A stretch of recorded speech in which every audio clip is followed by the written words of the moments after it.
Good afternoon and welcome to SpaceX's Splashdown coverage of the world's first all-civilian astronaut mission to orbit. My name is Andy Tran, a quality engineer at SpaceX. And I'm Jesse Anderson, a production and engineering manager here at SpaceX headquarters in Hawthorne, California. Today, we are awaiting the return of our four incredible civilian astronauts, Jared Isaacman, Dr. Cyan Proctor, Haley Arsenault, and Chris Sembrowski.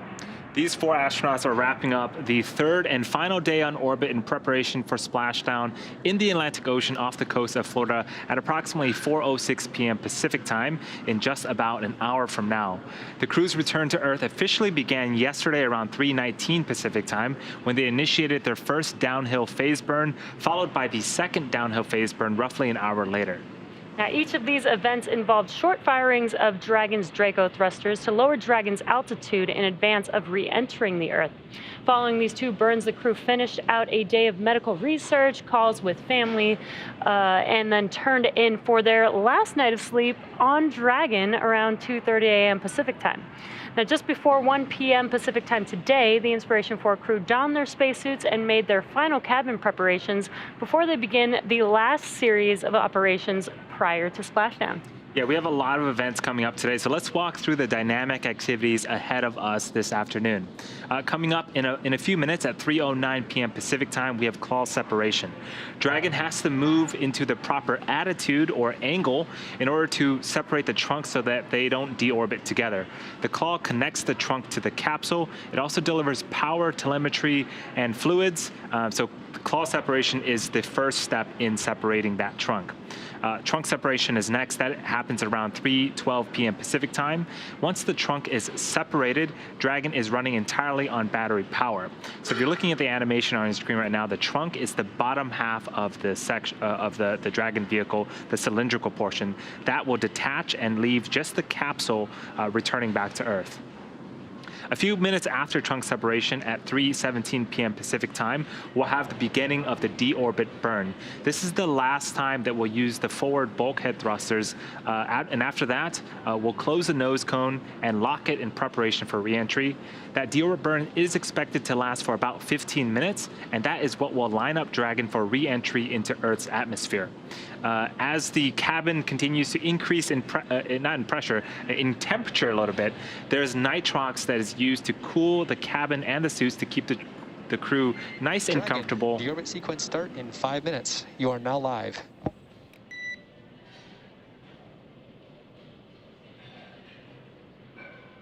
And copy that, SpaceX. We show the same.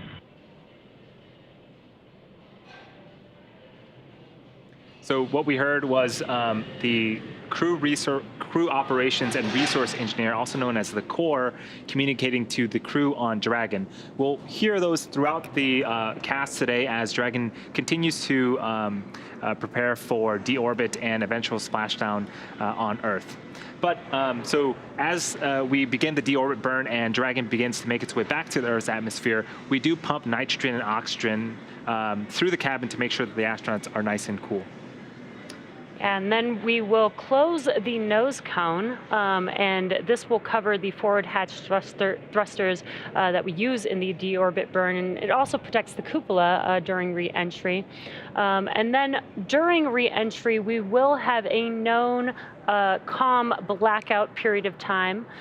This is an expected loss of communications with Dragon for about 7 minutes as Dragon passes back into the Earth's atmosphere. About 7 minutes later, we will regain that communication around 3:53 p.m. Pacific time, although the timing is not exact.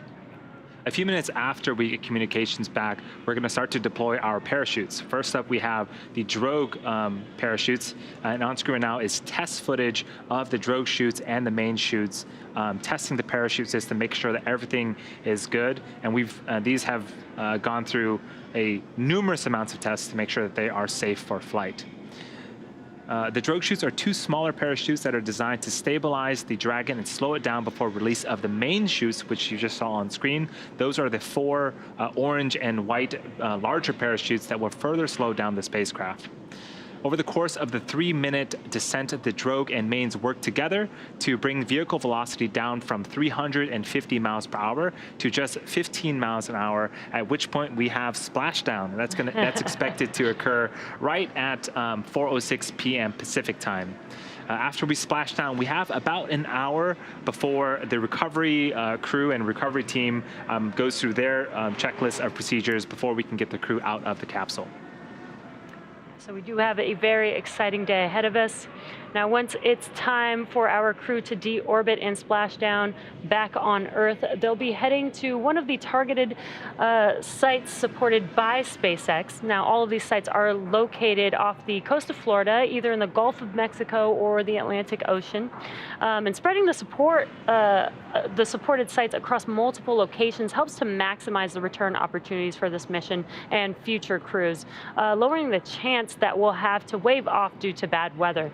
Now, since Dragon is capable of splashdown on either side of the Florida Panhandle, we have 2 identical and fully equipped recovery vessels ready to support, one in the Gulf of Mexico and the other in the Atlantic Ocean. And it looks like we also got a live view onboard Dragon with our Inspiration4 crew. Yes, this is the over-the-shoulder view. On the left-hand side, that is the mission commander, Jared Isaacman, and to his right is the mission pilot, Dr. Cyan Proctor. So what they're interacting with are some LCD screens on Dragon that gives them a ton of information about the vehicle, about the mission profile, and they'll be tracking the Dragon vehicle all the way down to splashdown today. Yeah, and Dragon is flying autonomously, but they will be following along with each dynamic event that happens, so that they are aware of every event that does happen, as they're going to feel a lot of the things that are happening. Yeah, so we're expecting them to experience about 3 to 5 Gs on re-entry, and I believe, is he watching a movie? That is great. They're just relaxing, very nice and comfortable inside Dragon. Yeah, it looks like they're entertaining themselves on their flight back home, essentially. Yeah, so that tablet that's attached to Chris Zembroski's thigh also provides them with a ton of checklists throughout their duration of the mission. It also provides them with some entertainment as well, which Chris is enjoying. And I would be remiss to mention that Haley, who we got a brief shot of, she was sitting on the far right-hand side next to the window of Dragon. Haley Arsenault is the medical officer, and that will round out the Inspiration4 crew. So in the lead up today, SpaceX selected primary and alternate splashdown locations off the coast of Florida. The selection process works with a lot Dragon, deorbit sequence start. And copy that, SpaceX. We show same. Cool, so we got the call from the core that the deorbit sequence is starting. Again, we're going to be starting off with the separation of the claw and then eventually the trunk. So again, you'll hear those beeps throughout the cast today. Those are Quindar tones, and effectively what those do is they help to clear the air to make sure that communication to and from the crew and ground are nice and clear. So Jesse and I will try to pause and make sure that you guys also are able to listen in to that as well. But I was mentioning the splashdown sites. So we have primary and alternate splashdown sites located off of the coast of Florida. The selection process works, and it takes into account a lot of different variables. And it looks at weather. It looks at wave height, wave period, visibility as well. Yeah, and you can see on your screen, this is the primary landing site. And it looked like the waters were pretty calm, so that's pretty great. Today, our primary landing site will get the crew back home with a splashdown at about 4:06 p.m. Pacific time today. And for return, we'll be looking at a number of weather items. Some of the obvious ones that we do take into account is that there's no rain or chance of lightning in the recovery zone, both for the safety of the crew inside the capsule, but also the recovery teams on the water. We're also looking for wind speeds less than 15 feet per second or about 10 miles per hour, relatively calm seas so that we can safely execute recovery operations, which includes landing a helicopter on the recovery ship to fly Jared, Haley, Cyan, and Chris back to Florida. Yeah, and if you've been following along since Wednesday, we had mentioned that for this particular mission, weather was of particular importance. The Inspiration4 crew did not go for an extended duration to the International Space Station. They were orbiting the Earth for the duration of their mission, so we had to make sure that weather was good on ascent at liftoff and also for splashdown today. But as Jesse mentioned, looks like we have some pretty good visibility. The waves are not choppy, and so things are looking great for an on-time splashdown later on today.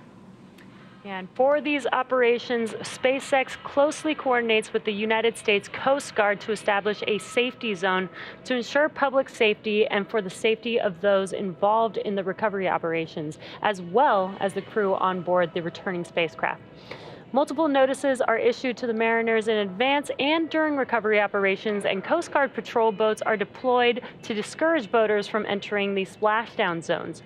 Now, we want to stress to the public the need to respect this safety zone.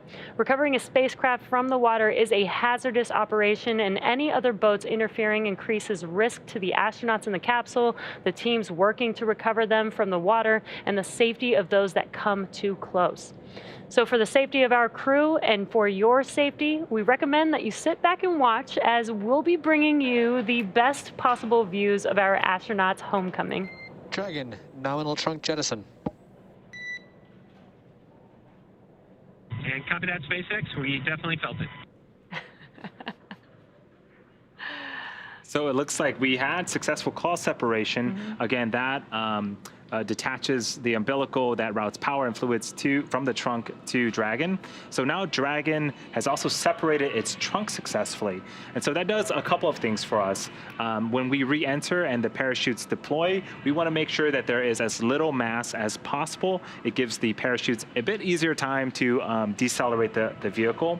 The second thing it does is there are some heat shields and some pica tiles that we'll talk about a little bit later on. And their job is to protect the capsule and the crew from all of the heat that's being generated during reentry.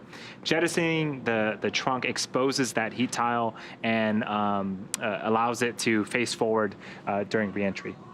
Yeah, and again, now the Dragon capsule is on battery power. So the trunk typically provides power while they're in orbit. Now that we no longer have the trunk, it is working on battery power, and it will have enough battery power and then some to make its way back home to Earth. So up next, we have the deorbit burn. This is the last time that the forward Dracos, which are the 4 thrusters located at the top of the vehicle, will ignite. The deorbit burn will place Dragon on a precise trajectory to return to the splashdown zone off the coast of Florida and last about 15 minutes. Yeah, and again, this journey back home actually started yesterday with 2 phase burns. Those 2 phase burns, as you may know, the crew made their way all the way out to 575 kilometers away from Earth. I think the furthest they went was 590 kilometers during their mission. But the two phase burns yesterday did bring them back down to approximately 365 kilometers. So after those phase burns, this helps bring them just a little bit closer to Earth. And then today, after we've now jettisoned the trunk, we will have a deorbit burn, which will set them on the trajectory back to the splashdown landing zone. Yeah, so we are expecting that deorbit burn to begin in about 3 minutes. Again, it is going to last for about 15 minutes. And as Jesse mentioned, that is sort of the final burn before Dragon begins to reduce its altitude, get away from that orbital velocity of 17,500 miles an hour, and start to make its way to its splashdown zone off the coast of Florida. Yeah, So, yeah, very exciting day, and honestly for the crew, a very exciting week. If you've been following along, it hasn't even been a full week since they've started their dress rehearsals last Sunday. They lifted off and got into orbit on Wednesday, and now just a few days later, they're coming back home. Yeah, and this has been such an incredible mission. Again, this mission was to help fundraise money for St. Jude. Their mission was to try and raise $200 million for St. Jude Children's Research Hospital. And again, just such an incredible mission with the first all civilian crew on board out in orbit into space, but also inspiring the world with all the positions that they selected for the seats for who should be on this mission. The seat of leadership, the seat of prosperity, the seat of generosity, and the seat of hope. So just an overall incredible last few days, and now we're currently bringing the crew back home, which is very, very exciting. Yeah, and they've been quite busy, as all astronauts are, but I love that they were able to spend some time, and they gave us an on-orbit update yesterday. We saw Chris play the ukulele. We saw Haley do some somersaults in space. I think Dr. Cyan also showed us the drawings that she had done in space too, which was phenomenal. Just so amazing, and she's been inspired by their own launch, so she showed us some drawings of that, and just really cool to see the crew up there. They had a number of events as well. They did a call with some St. Jude patients while they were out in space, live in space, answering some out of this world questions. They also even got I heard they got a phone call from Tom Cruise. Yes, I saw that as well. I wonder what their conversation was like, but I think it's quite interesting because we all know Tom Cruise from Top Gun, call sign Maverick. The crew themselves also got call signs because they were a part of a lot of fighter jet training and exercises, so I love that they were able to connect. Yeah. That must be so exciting for them. Also, they've been doing some auctions. You know, we've had some auctions since the mission began, and they did some of that promotion as well. I can't wait to get one of the zero-G indicators. Yes. I think those sold out very, very quickly. Yeah. The space dog, you might have seen it. We might be able to get shots of it if we ever get shots inside the cabin again. But yeah, super cute, and also, again, represents a great cause. I do want to do a quick plug that if you are watching on YouTube, there is a Donate Now button on the right-hand side of your screen. We've fundraised a ton of money so far. I think since Wednesday, we've raised an additional $20 million. So we're at about $153 million raised out of the total goal of $200 million. So thank you to everyone that has already donated. And if you can donate in any way, shape, or form, please do. Super appreciate it. And again, it's all for a great cause. Yeah, such an incredible mission again. They also got the chance, yesterday was Friday, they did get to ring the closing bell at the New York Stock Exchange, which is pretty awesome. You can see them there. You can see how excited they are too. Yeah, I think every time we've seen the crew, they've had smiles in their face, even during ascent, right? Oh, We saw yeah. Dr. Cyan just exuding excitement. And so this crew really is something else. And I'm so glad that they got to experience the things that they experienced, and all the outreach that they've done so far is quite amazing. Yeah, and for the first all-civilian crew, these are some pretty incredible people. If you've been following along, or if you haven't seen it yet, Netflix and Time have a documentary on the crew and on the mission. Lets you get to know the crew a lot more and get to see what training they're going through. And this is an awesome live view from our selfie camera on the Dragon, looking at the Dragon cupola, and the sun looks amazing, Earth looks amazing. Look at the clouds, that's I know. amazing. And for the Inspiration4 crew to peek their head in there and get a first-person perspective through the brand new cupola, oh gosh, that is fantastic. And I think Chris has been very, very busy taking photos of the Earth through the cupola, and just trying to make as much of his time in space as possible and give back to the community. Oh, there he is. And there he is with his camera. We've heard he's been taking tons and tons of photos up there. I can't wait to see what photos they have. There he is, inside of the cupola. Looks Yes, as busy awesome. as ever. And Chris himself, when he was younger, he used to stargaze on the rooftop of his high school, and so now he gets to Earth gaze from space.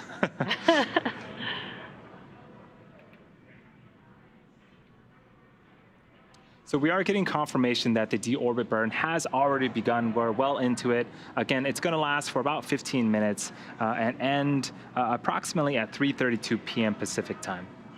Yeah, and again, in the last 10 minutes or so, we've had a number of events during this deorbit sequence. We had claw separation. The claw is basically what attaches the Dragon trunk to the capsule and has umbilicals between the two. We've jettisoned the Dragon trunk, exposing the heat shields on the bottom of the capsule, and now we are currently in progress of the deorbit burn, which is going to basically deorbit the vehicle and get it on a trajectory on its way back home to Earth. Yeah, the deorbit burn uses the Draco engines on Dragon. There's 16 of them on the forward sort of underneath the nose cone. There are 4 there, and after we're done with this deorbit burn, we're not going to need those 4 anymore, so we'll close the hatch. Dragon also has another subset of engines known as the Super Dracos. We're not using them as part of the Splashdown. They're super strong, and they're really only reserved for the launch escape system during ascent or in case there was an emergency, but we're just relying on the Draco engines right now. And what you're looking at on your screen is a live view inside of Dragon. And on your left-hand side is the commander of this mission, Jared Isaacman. On the right-hand side was Dr. Cyan Proctor, the pilot for the mission. And again, awesome view from the outside looking at the cupola on the Dragon and the 4 Draco thrusters. This is actually the location of where those 4 Draco thrusters are. And as Andy mentioned, once we do complete this deorbit burn, it's only going to last about 15 minutes. Once we complete that, we will begin to close the nose cone, which will basically cover this top portion that you're seeing on the screen. Yeah, I love this shot. If you pay close attention, so the team is suited up in their spacesuits. The gloves themselves are actually conductive, so they can still use the touch screen and interface with the monitors through the spacesuits. And right now we have the visors up, but the suits themselves, the way they're created, it's a one-piece suit, and the helmets are actually 3D printed and customized for each of the crew members. Yeah, and right now, Jared, Cyan, Haley, and Chris are currently using their screens on their tabs, and they're basically following along every one of these events. You know, they are out in space and inside of this vehicle, so when the thrusters do turn on, they do feel that, and they do hear some of that from inside of the capsule. It doesn't exactly sound like what you would hear an engine sound like down here on Earth, but they do hear some of the clicking of the valves when the engines do start. Yeah, so the Inspiration4 crew has been on orbit for about 3 days. We're expecting them to splash down in about 40 minutes, actually. And so, especially after we finish the deorbit burn, things are really going to start to move. We'll close the nose cone, and then we're going to start, the Dragon capsule is going to re-enter the Earth's atmosphere. We're going to go through that period of communications blackout for a couple of minutes. And then the parachutes will deploy, and we're going to see them back here on Earth in just under 40 minutes. Yeah, and this is a significant thing to mention. There will be a blackout period for approximately 7 minutes, and that happens when the vehicle does enter back into the Earth's atmosphere. Outside of the Dragon capsule will heat up to almost 3,500 degrees Fahrenheit, and what that will do is cause a layer of plasma around the vehicle, which will prevent some comms from coming through.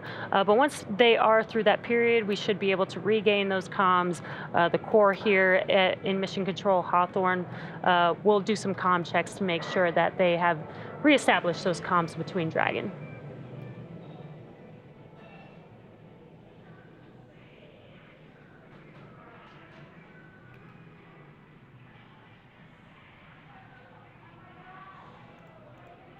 So if you are just joining us, we are part of the Inspiration4 mission for Splashdown. The team is targeted to splashdown off the coast of Florida at approximately 4:06 p.m. Pacific time. Right now, we are in the middle of our deorbit burn. So this is the final burn before the Dragon spacecraft really is on its final trajectory towards that targeted landing site. 9 minutes.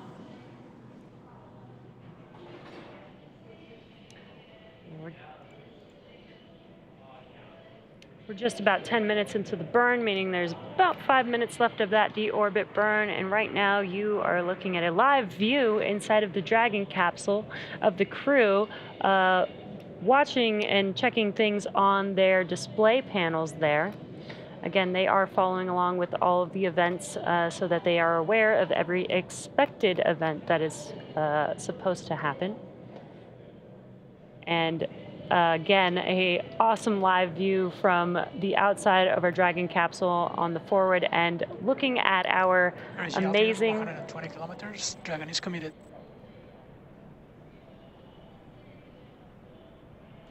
We just heard some comms that Dragon is committed. What that means is that they are committed to return back to Earth. Yes, they are. They are coming back, which is super exciting. 5 remaining.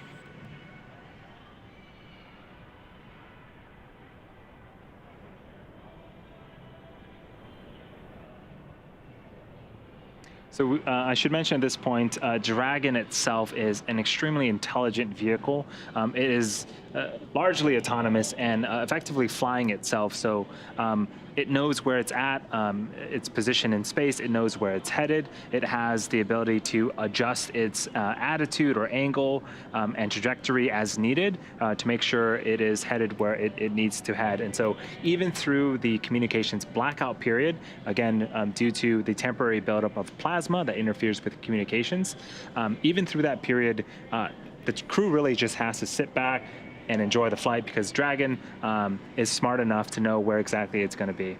Yeah, so much so that we saw them watching some movies just a few minutes ago. 11 minutes.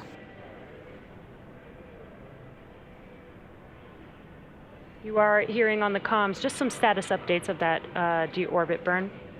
Again, this deorbit burn lasts about 15 minutes long, and we're getting close to completion here.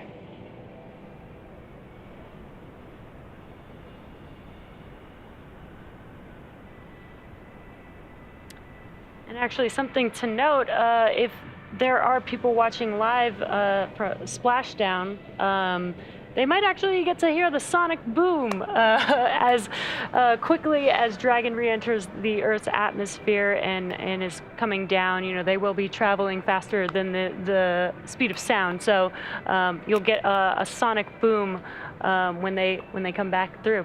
Yeah, I think that the folks that are nearby or live close enough to the coast, they might even be able to see Dragon. It is a daytime splashdown, which is super exciting.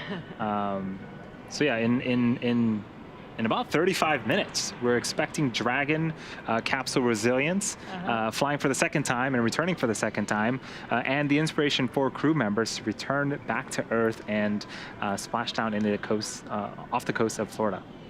Yeah, and again, we just heard a call out that we're probably about 3 minutes away from that deorbit burn completing. But yeah, Andy, it's been so exciting. Just this mission overall has been so incredible.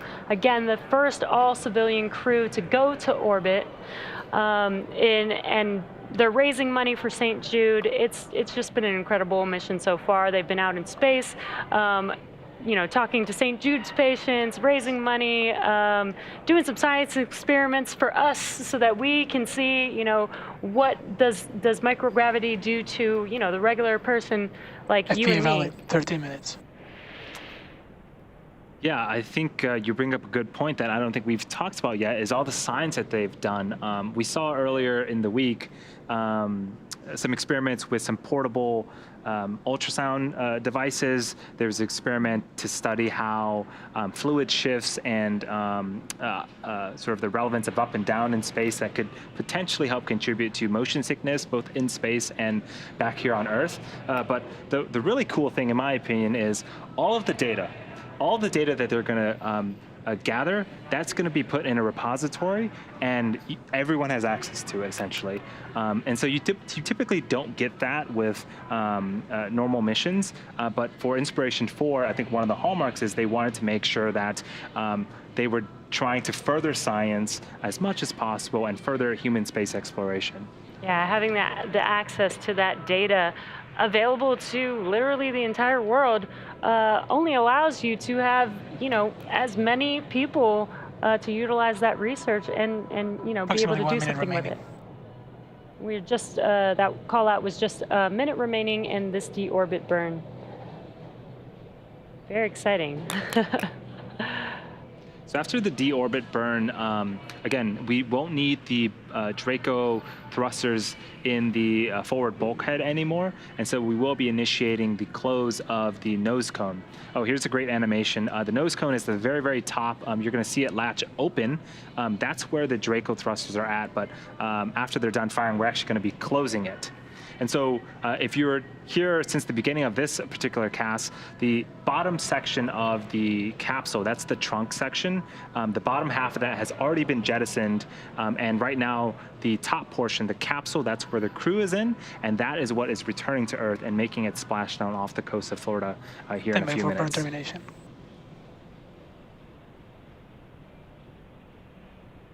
Burn stop. Nominal burn. Good targeting. Dragon, deorbit burn complete, performance nominal. Nose cone closure is initiated.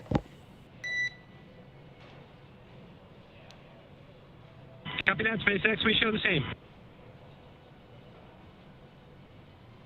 I believe that was Chris confirming that he had a nominal burn. Everything seems to be going great. And now, again, we've initiated the close sequence of the nose cone.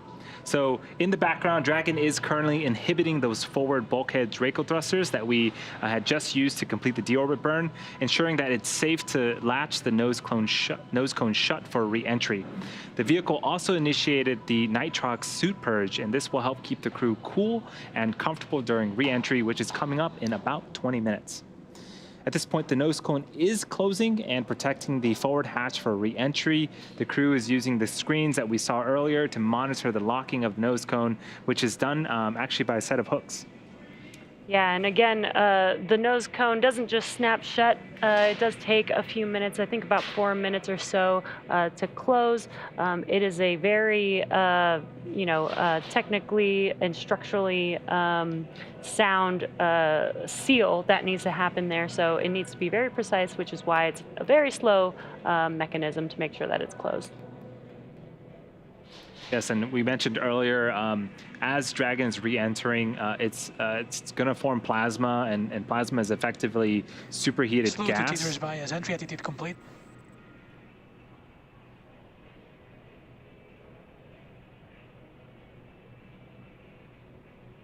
So that call out was for the slew being complete. So the slew is effectively maneuvering.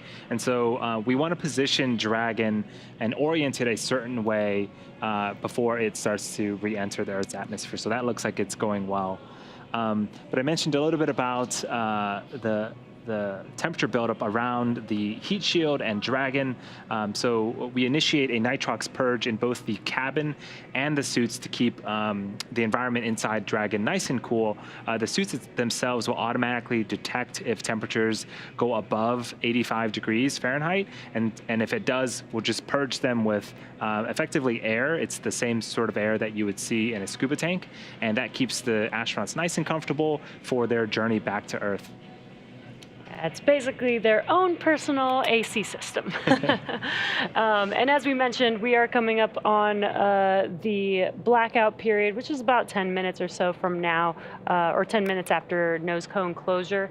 And during that event, the capsule, the exterior of the capsule will get to approximately 3,500 degrees Fahrenheit. So as Andy mentioned, it is extremely important to keep the cabin cool, to keep the astronauts cool during this event. But Dragon was designed for this, so they shouldn't have any problems with 3,500 degrees Fahrenheit. Yeah, we've got some really cool material on the bottom. It's actually called Pika 3.0, and its job is basically to deflect and take on all of that heat and make sure that we keep the capsule and crew nice and cool again for their re-entry.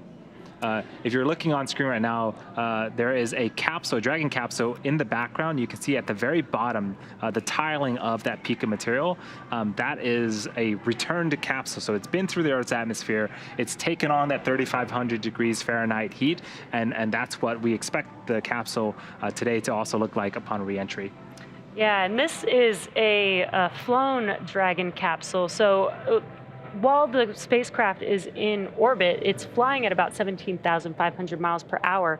But as it comes back through the atmosphere, we actually don't, there's no brakes on Dragon aside from the heat shield. And so that heat shield actually, with the atmosphere, helps to slow the vehicle down to about 350 miles per hour before the drogues even deploy. Yeah, it's quite incredible to think about that. Orbital velocity, again, 17,500 miles an hour, being slowed down to just 350 miles an hour with just atmospheric drag alone. Is incredible. And then from there we deploy the chutes. And so most of the job, thank you to Earth's atmosphere for slowing down Dragon, most of it is done by the friction up there. So we are waiting on the next event, which is we're going to be waiting on confirmation that the nose cone has been closed, and then we're going to be entering that blackout portion, the communications blackout period, a few minutes later. It is expected to last for about 7 minutes, and what I would expect to hear is we heard those Quindar tones, those beeps from crew to core and core to crew. Expect those to start to pop up again as we're coming out of that blackout period. We want to make sure that we reestablish communication with the crew. Yeah, and actually, before we go into the blackout period, we should hear some comms as well. Again, the core here in Hawthorne, Mission Control Hawthorne, communicates with the team, makes sure that they know which event is coming up next so that they know what to expect. And so we should be hearing some of that confirmation that they will be going into the blackout period, as well as some confirmation and some comms when they exit that period. Altitude.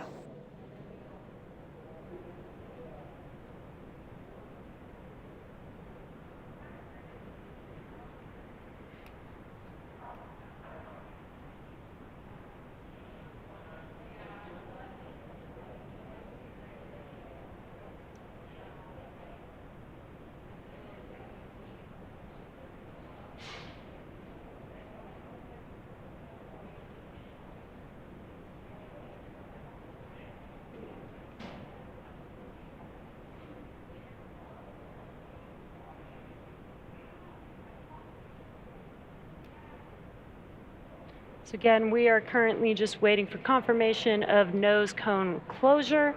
Once we confirm that, the next event after that will be the blackout period that we have mentioned. Again, that will last about 7 minutes.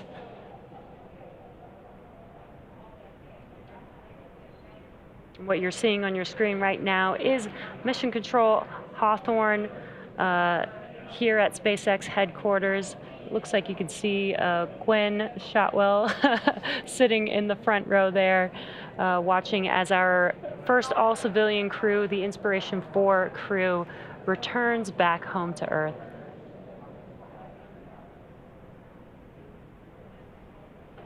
Yeah, and the recovery team and the launch team did a great job looking at weather, looking ahead, because Florida weather in the fall it can be tricky, but we got excellent weather during liftoff on Wednesday, and a pretty darn good weather right now for Splashdown as well. Yeah, when we did get some live views of the seas there, it did look pretty calm, which is exactly what we want. We want to make sure that during recovery, we have some steady seas, not just for the crew. Dragon, nose cone is secure for entry. Copy that, SpaceX. We show the same. Sounds like we got that confirmation of nose cone closure. So as we begin the second half of entry, Dragon is now beginning to flush nitrox into the cabin and continuing to top off the Inspiration4 crew's suits with cool air. Again, this is what will allow the cabin temperature to remain comfortable, while external temperatures can reach upwards of 3,500 degrees Fahrenheit. Again, the heat shield is pointing forward. That's the leading structure that is going to be heading into re-entry, and that's going to be what leads the capsule to the landing site. And again, the exterior of the capsule will get to approximately 3,500 degrees Fahrenheit. But again, Dragon was designed for this dynamic event, so there will be some cool air inside of the cabin. It's environmentally controlled, as well as through their suits. They do have their personal air conditioning inside of their suits, where they will get a flow of nitrox. And as Andy mentioned earlier, there are sensors in the suits, so they don't even have to think about if they're getting too hot or not. The suits will just automatically keep the environment controlled inside of their suits for them. Okay, this is a great view of the suit. First off, looking super slick and super cool, but it is essentially a mini spacecraft. There's an umbilical from the leg portion that will hook up to Dragon, and that will route communications and electronics, as well as, again, routing the air needed to keep the suit pressurized in case of a depressurization event, or if they need to be purged with cool air, it can do that as well. Yeah, and some of the cool manufacturing features, the helmet is 3D printed. The material of the exterior of the suit is heat resistant, as well as the gloves are designed, they're conductive, so that they're designed to be able to use them on the touchscreen. Yeah, and again, they're all custom made for each of the astronauts. The chairs themselves are also custom fitted. There are a couple of different sizes, and the armrests can be adjusted for the astronauts' preference. And so, we want to make sure, again, the crew is as comfortable and as safe as possible for landing. The seats will actually recline up to its landing position, and then there is a 5-point belt that will keep the astronauts in place to make sure that everything is nice and comfortable for the team.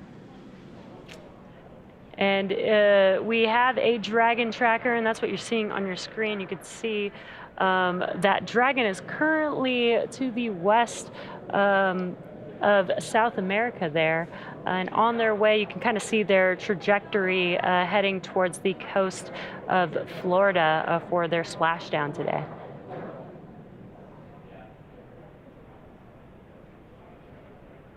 So yeah, we are expecting to enter that that blackout period in about 2 minutes here. We should hear the core communicate to the team here in a couple of minutes that we are again entering that blackout period, and then we'll reestablish communication once we're through with that. Dragon, SpaceX for entry brief. Go SpaceX. Jared, you're looking good. No deltas to timeline. Vehicle's nominal, tracking no issues. The deorbit burn was right down the middle with nominal landing site targeting. No deltas on weather or recovery, and we're looking forward to having you home shortly.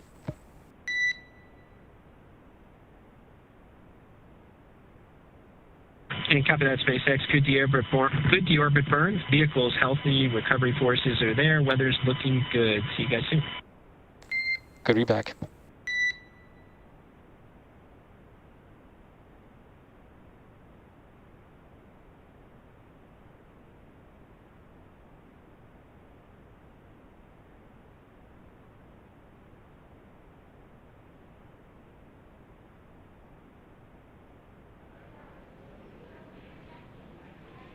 So we heard some awesome calls from the core.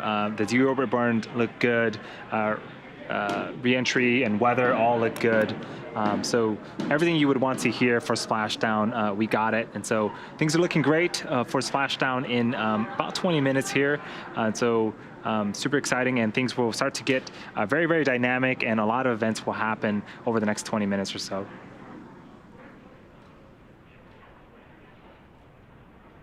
So at this point, we are entering here shortly a communications blackout period, which lasts approximately 7 minutes due to plasma formation around the spacecraft. During this time, no vehicle telemetry is received by mission control or the recovery team, and no external commanding of the vehicle or voice communication is possible. As a reminder, though, Dragon is designed to fly itself and continues to autonomously. 200 kilometer altitude.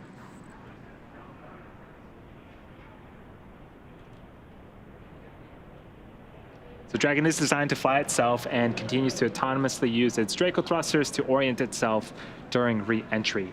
So during re-entry, the vehicle will be slowing down from orbital velocity, which is approximately 17,500 miles an hour, all the way down to about 350 to 400 miles an hour before we deploy those chutes. We did hear a call out of 200 kilometers. That is basically telling us that the Dragon capsule is getting closer and closer to Earth. Again, they went all the way out to orbit at about 575 kilometers from Earth. I think the furthest they went was 590 kilometers. But now they're on their way back home, so they're approximately 200 kilometers at this moment. And again, today we are bringing the crew back home. We've begun several operations during this deorbit sequence, but actually deorbit and return home began yesterday. We did have a couple phase burns yesterday that brought the vehicle down to approximately 365 kilometers, and now we're getting closer and closer to bringing the crew back home. It's getting really exciting over here. Can't wait to see them back on Earth after their trip to orbit. Yeah, so Jesse mentioned yesterday we started some downhill phasing burns. There were 2 of them to lower the altitude. Earlier today we saw, we didn't see, but we got confirmation of the trunk jettison. We completed our deorbit burn successfully, and right now Dragon is going through its re-entry phase and through its blackout communications portion. And shortly here we're going to have splashdown after our parachutes deploy. And, you know, I can't believe this mission has come and gone so quickly. The crew has been, again, super busy, and I do want to remind all of our viewers that this Inspiration4 mission, this Inspiration4 crew, it's all for a great cause. We want to make sure that we further human space exploration. We want to do a ton of science, and we want to fundraise for St. Jude Children's Research Hospital. The goal is $200 million. Jared Isaacman donated $100 million himself, and we're a little over halfway through the other $100 million that we want to fundraise. So if you're watching on YouTube, if you have a computer nearby, you can go to inspiration4.com/donate and support the cause there. There's also a bunch of different things like auctions. Dragon, SpaceX, please verify crew entry preparations complete with tablets, restraints, visors, and feet. And copy that, SpaceX. We were just waiting a little bit longer, but we'll do it right now.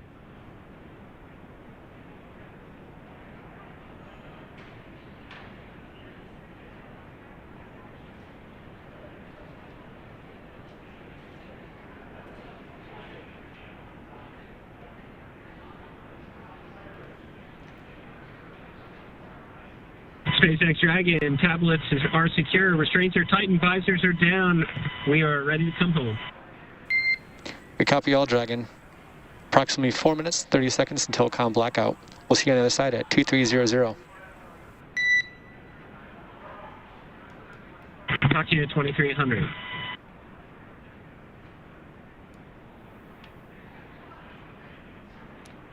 just under 5 minutes away from that blackout period. So what you're seeing on your screen is the core, the crew operations and resources engineer communicating with the crew on board Dragon, preparing for re-entry back into the Earth's atmosphere. So they're closing their visors and making sure that their 5-point harnesses are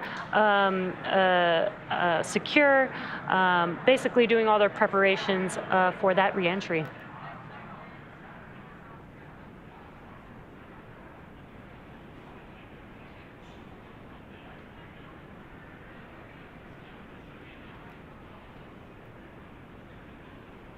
And again, if you're just now joining us, you are tuned into the Inspiration4 mission. This is the first all-civilian crew out to orbit, and now they've been out there for about 3 days and now making their way back.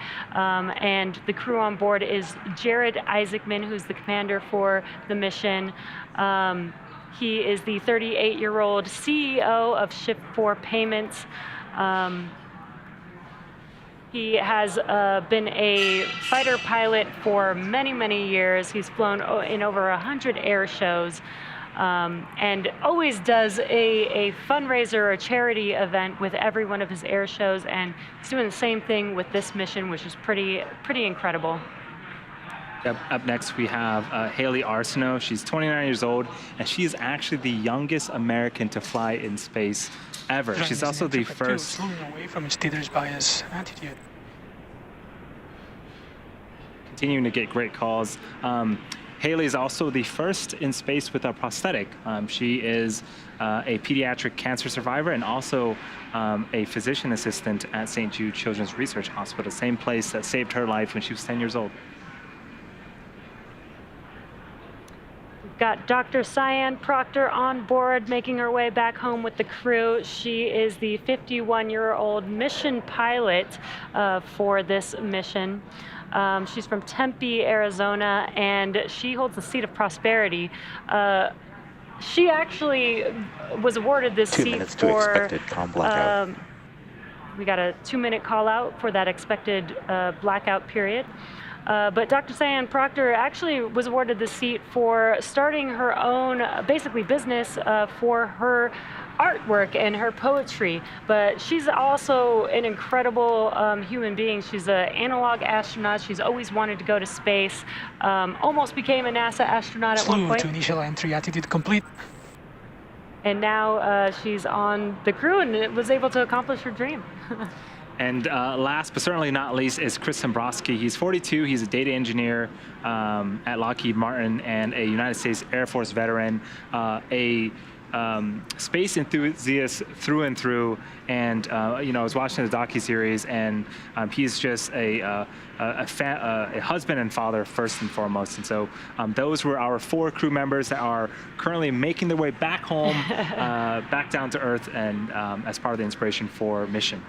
I'm so excited to see them come back home, and I can't wait to hear their stories from being out in space. Again, just the first all-civilian crew. You know, they're not professional astronauts. I can't wait to hear their stories coming back from that. Yeah, it looks like they've had a really fun time. I was watching the interview with the St. Jude children yesterday, and they were throwing M&Ms all over the capsule. Thermodynamic acceleration. And with the microgravity just darting them down and trying to chase them down. So they're obviously very, very good friends, and you know, work very, very well together. And we are entering this blackout 100 period. kilometer altitude.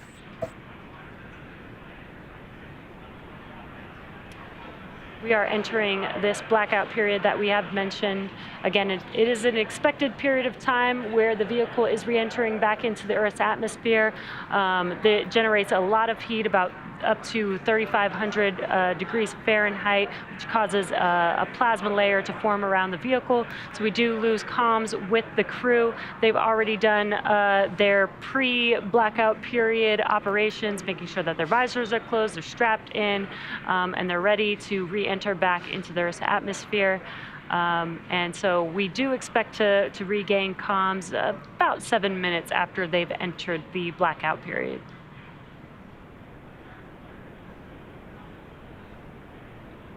So the view on your left is Mission Control in Hawthorne, SpaceX's headquarters.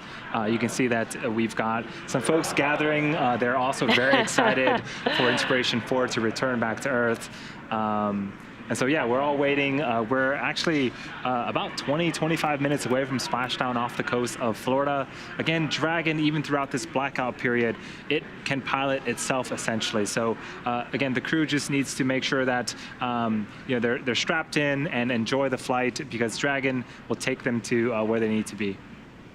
Yeah, exactly. And as we mentioned earlier, they don't really have to do anything aside from follow along with each event that is happening. So we did catch them earlier watching some movies on their flight back home. But yeah, they really don't need to do much, as Dragon is autonomous. Yes. So after we splash down, for those that are maybe watching for the first time or wondering, well, how does Dragon get out of the water? So Dragon itself is designed to be waterproof. 80 kilometer altitude. Lossacom, start of blackout period. So we just heard the call. Anticipated acquisition of signal in 4 minutes and 35 seconds. So we just heard the call out that Dragon is about 80 kilometers in altitude. We're entering that communications blackout period now, and we just got an update that it's expected to last about 4.5 minutes. So again, we'll reestablish communications with the crew after this blackout period, but we are entering the atmosphere at a very, very, very high velocity, and when we start to get a lot of friction from the atmosphere and the space capsule, we start to form that plasma, and plasma tends to interfere with communication. So it's a temporary communications blackout, and again, we're going to be able to reconnect with them in about 4 minutes here. And during this time, no vehicle telemetry is received by Mission Control or the recovery team. There's no external commanding of the vehicle or voice communication. That is not possible at this time. So as a reminder, Dragon is designed to fly itself and continues to fly autonomously using Draco thrusters to orient itself during this re-entry. Now, during this re-entry, the vehicle will be slowing down the orbital velocity from 17,500 miles per hour, and the use of just the atmosphere will bring the vehicle down to about 350 miles per hour before we even deploy the drogue chutes. Yeah, a few minutes after we get communications again, we are expecting to deploy the sets of parachutes. We have 2 sets. The first, again, are drogue chutes. There's 2 of them. Their job is to slow the vehicle down from about 350 miles an hour to about 120 miles an hour, and those deploy at around 18,000 feet. Shortly after that, we'll deploy our main parachutes. There's 4 of them. Those are larger, circular, orange and white chutes, and their job is to slow the vehicle down from 120 miles an hour to about 15 miles an hour, and then we'll make splashdown off the coast of Florida in the Atlantic Ocean.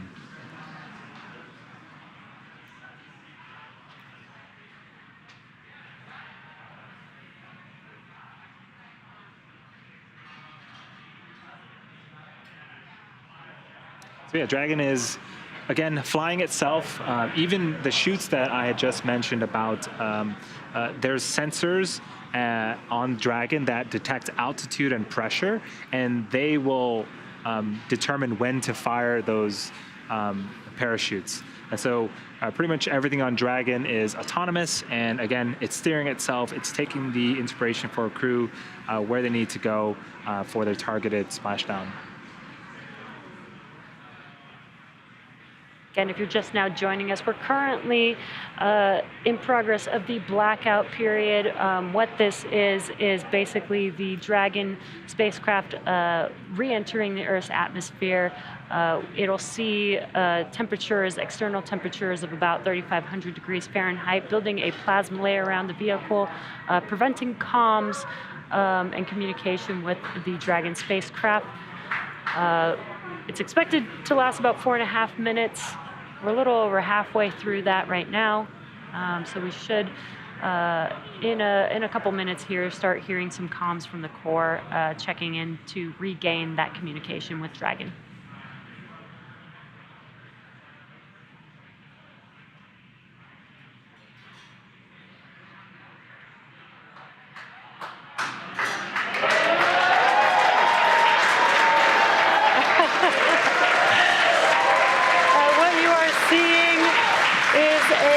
From our thermal camera, seeing Dragon coming back down to Earth right there. Yeah, this is amazing. This is the first shot of the Dragon capsule coming back as part of the Inspiration4 mission. The crowd here is super excited seeing that for the first time as well.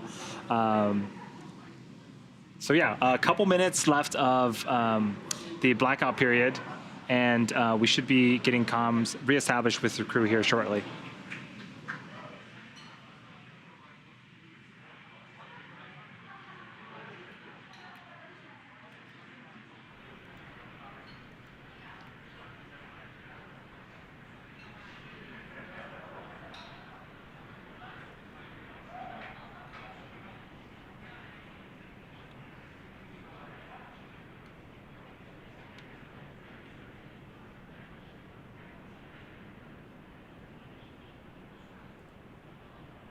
What you're seeing on your screen right now is on the left-hand side. That is Mission Control Hawthorne. Dragon, GPS converged. Expect nominal altitude for drogue chute deploy. Copy that, SpaceX. We show the same.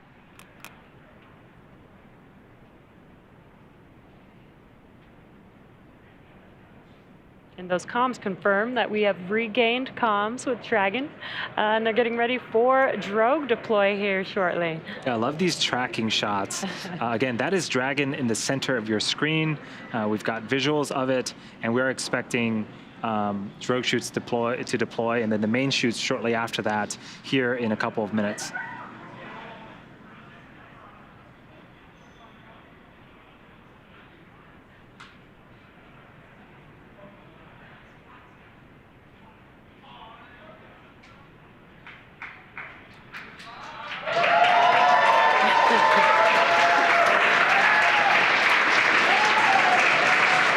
Again, a lot of excitement for Inspiration4 crew's return, waiting on drogue chute deploy. That happens at about 18,000 feet. Dragon, brace for drogue window.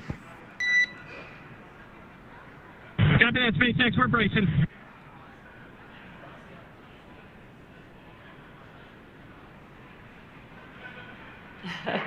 On re-entry, the team is experiencing about 3 to 5 Gs. We heard some words to have them brace for drogue deploy. They will feel the difference in speed when the chutes do deploy. That was what the core mentioned there. That's such a cool shot of Dragon coming back down to Earth. It looks very fast in this camera view here.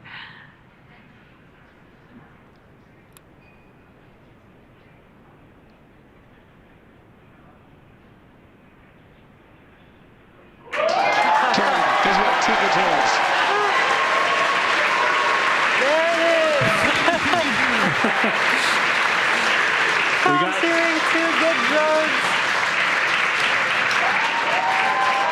Yeah, so this is this is a great shot of Dragon looking up at the drogue chutes. A lot of communication going back and forth between the crew and ground station, but the drogue's job is to slow the vehicle down from about 350 miles an hour to 120. We are expecting the main chutes for these to cut off and the main chutes to come shortly after this.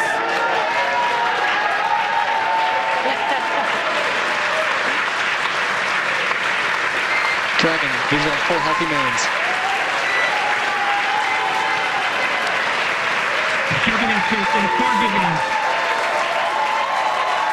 Dragon, descend right nominal. You have visual from the Cubby forces. Copy that, SpaceX. Good news. And at 4:04 p.m. Pacific time, we do have confirmation that the main chutes have deployed, and you can see that on your left-hand screen of a camera looking forward above the Dragon capsule, looking at those 4 main chutes. 1,000. Copy, 1,000. The next event coming up now is a visual confirmation of Splashdown. You can see the Dragon capsule on your right-hand screen slowly coming down now. We've talked about how fast the vehicle has been traveling, but they will be touching down approximately 15 miles per hour when they touch the Atlantic Ocean there. 800 SpaceX. We copy 800.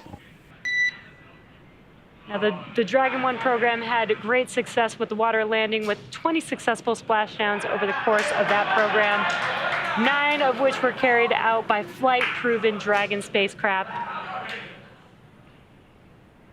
And this is a great shot. Dragon continuing to descend back towards Earth, again targeting a landing, a splashdown off the coast of Florida in the Atlantic Ocean. Copy 600.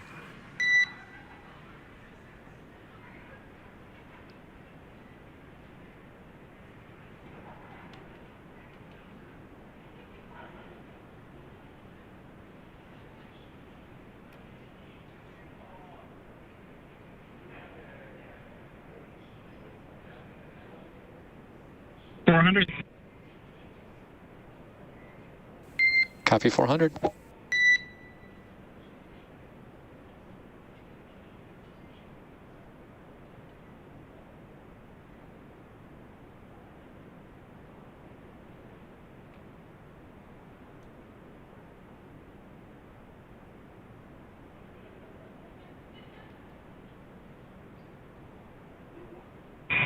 We're bracing. We copy 200.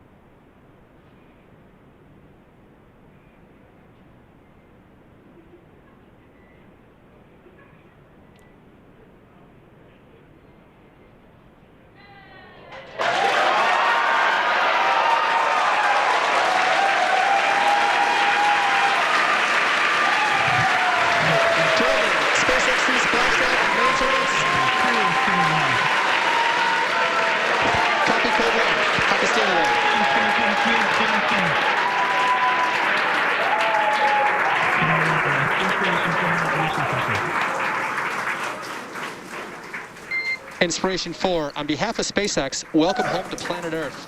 Your mission has shown the world that space is for all of us and that everyday people can make extraordinary impacts in the world around them. Thank you for sharing your leadership, hope, generosity, and prosperity. And congratulations on your incredible journey.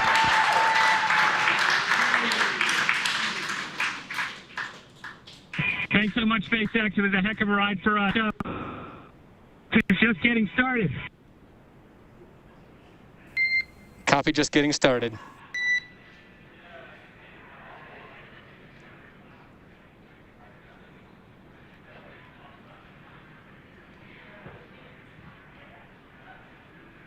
So welcome back, Inspiration4. The Dragon Resilience capsule has returned. The crew has returned.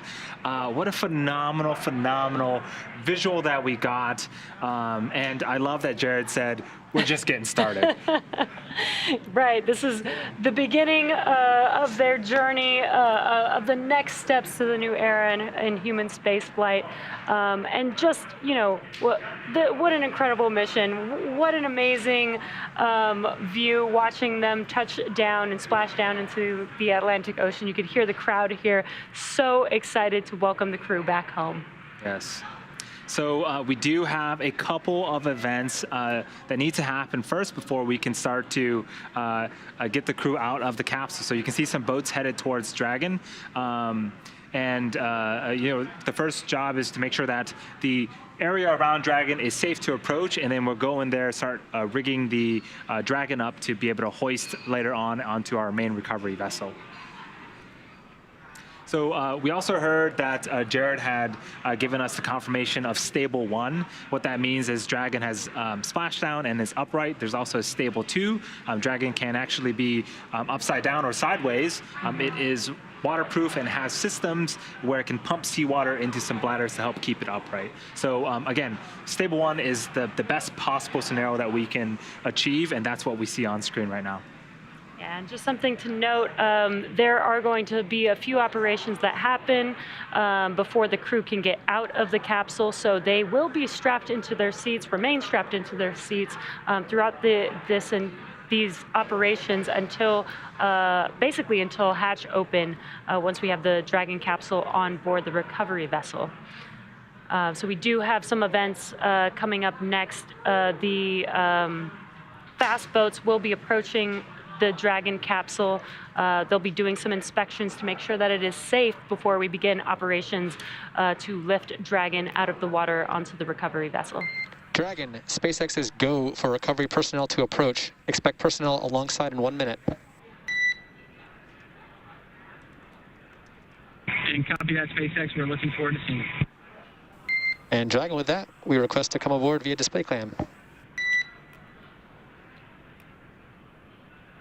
And say again, SpaceX. Requesting permission to come aboard via display cam. Permission granted. Come aboard, SpaceX.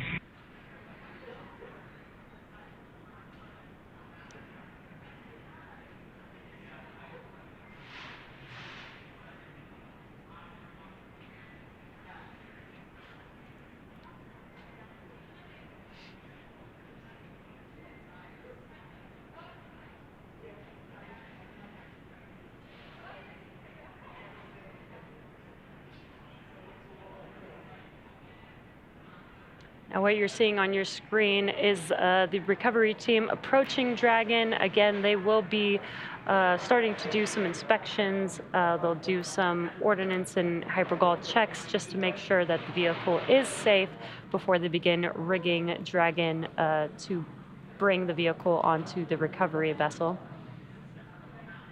And I think on the left-hand screen, that is someone on a jet ski helping to pull some of those chutes out of the water. They did automatically detach from Dragon once the vehicle splashed down. So now they are removing them from the water. Yeah, it is super important that we cut those main parachutes. We don't want any type of wind or even the water to pull or drag the Dragon capsule. But when we did see Dragon splash down, we also saw really good visuals of the mains being cut as well. There is boat and personnel that are going to go out there and collect those chutes as part of the recovery operation. We are expecting about an hour from splashdown until we can get the crew outside of the capsule. Again, we're going through a series of safety checks and some other operations to get Dragon hoisted, rigged up, and lifted up onto the main recovery vessel before we can open that side hatch and get the crew out. It was very, very exciting. I think the couple of seconds leading up to splashdown, you could hear a pin drop here in Hawthorne. But as soon as we made contact with the water, excitement erupted, and it was just amazing. Again, this is the Inspiration4 crew, the first all-civilian mission to orbit with 4 incredible crew on board, and we now have an inside view on Dragon as they are sitting on the ocean water awaiting for the recovery operations. Looks like we got a selfie. I think Dr. Cyan is taking some post-splashdown pictures. Well deserved.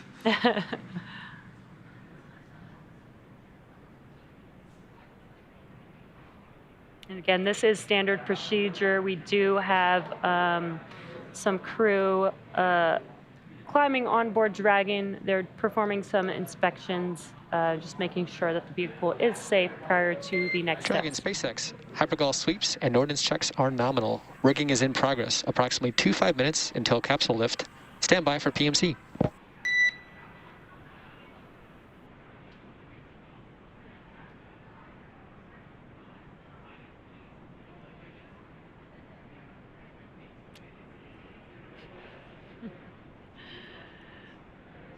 Some excitement from the crew on board. And if you noticed the difference in view, the camera actually has not moved, but the seats, from what you've seen previously of this view, the astronauts are actually rotated a little bit more forward, and that is for these return operations instead of the reclined back position. So that's why the view looks a little bit different. So on the right-hand side, we do see the rigger climbing up on the Dragon capsule to attach some hardware, so that way Dragon can be lifted and hoisted out of the water using our main recovery ship, Ghost Searcher, which will be approaching the vehicle in a few minutes here. So that hardware is important, and that's how we get Dragon out. We hoist it and we actually put it on what's called a nest, and then we'll perform some more checkouts, make sure everything is good before we open up that side hatch.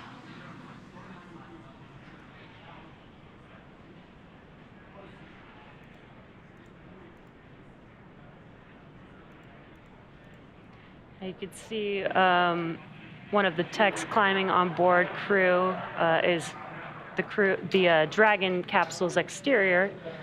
They do train for this event. They do go through a lot of training to make sure that they are qualified to perform these operations.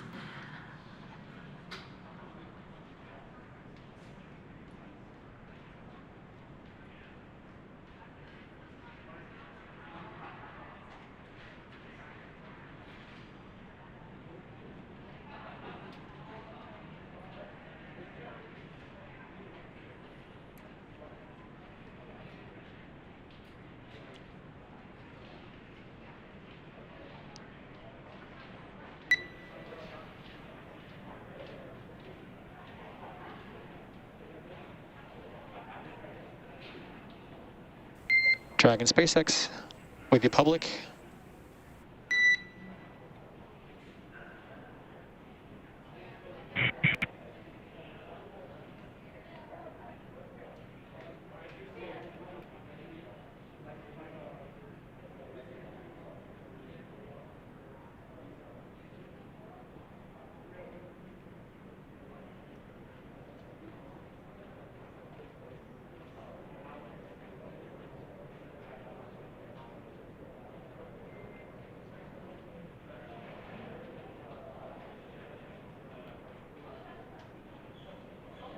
If you're just now joining us, you are tuned into the Inspiration4 mission. The all-civilian crew has now returned back to Earth. What you're seeing on your right-hand screen are recovery operations currently in progress. The crew has already done their safety check to make sure that the vehicle was okay to approach, and now they have begun some rigging operations. They're installing some of the rigging hardware that they need to be able to lift the capsule out of the water onto the recovery vessel. And on your left-hand screen is the live view inside of Dragon of the crew. And it's just been such an incredible mission so far. Like, they lifted off on Wednesday, expected to be in space for about 3 days. They were able to perform some science experiments. They were able to do some charity events, talk to, again, this mission was all for a fundraiser for St. Jude Children's Research Hospital. So they got to talk to some St. Jude patients live while in space and doing backflips. Yeah, and to think that this crew really formed about 6 months ago, and we cannot stress that this is the first all-civilian crew. Their day job is not being an astronaut. They were trained in the same simulations and same manuals that previous Dragon crew members were trained in, and they got together, threw together this amazing mission. Again, providing fundraising capabilities for St. Jude Children's Research Hospital. They gave us a live on-orbit event yesterday. And they spent a couple of days in space, did some art, did some photography, did some somersaults, and now they're back on Earth. And in a few minutes here, they're gonna take a fresh breath of fresh air from fresh breath of Earth air for the first time in about 3 days. It's very, very exciting. Yeah, I cannot wait to hear the stories that they have to tell us. You know, we did get some of those live events, but they were out there for 3 days. That's quite a bit of time being out in microgravity in a spacecraft. So I'm really excited to hear what their experiences are really like. You know, with the NASA crew missions, we typically get to hear, you know, some of their thoughts of the Dragon spacecraft. Would love to hear more from, you know, just a all civilian crew this time around, not professional astronauts.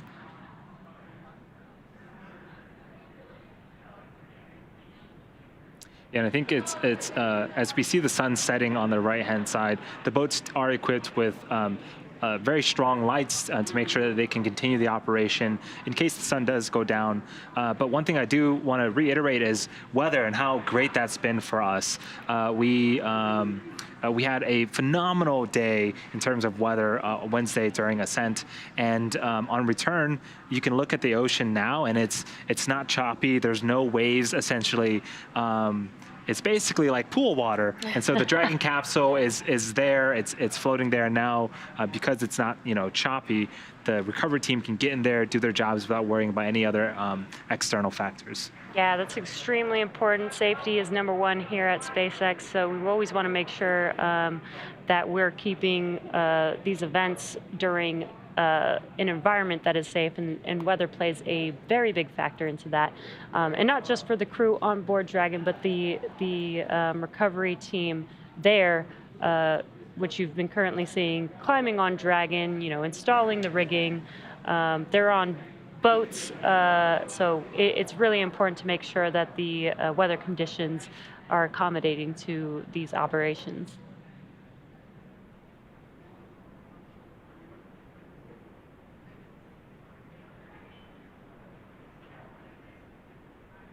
Yeah, so we are expecting the team to finish installing all of the equipment needed to lift Dragon out of the water in a few minutes. And we should see another boat approach the Dragon capsule, and that will be where we essentially hook it up to a crane on the back of the boat, lift it up out of the water and onto the recovery vessel.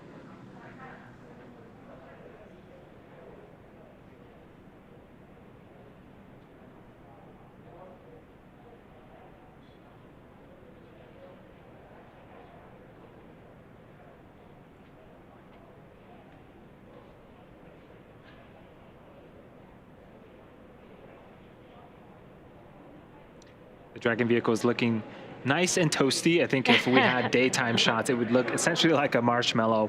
Again, when it's re-entering the Earth, it can get quite hot on the exterior, and the Pika material is doing its job and absorbing the brunt of that heat. But there's a side hatch. I mean, that's where the crew is going to egress out of. That side hatch was sealed 3 days ago, and it hasn't been opened since.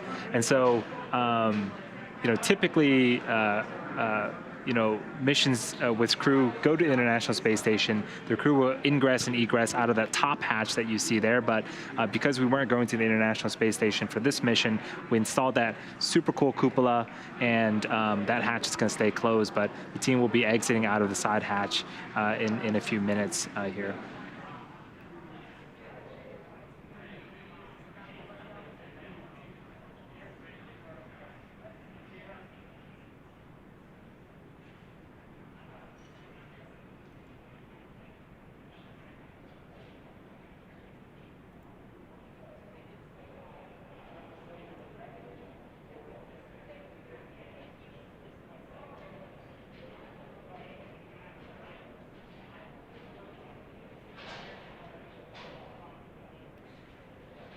Right now, we're currently performing recovery operations.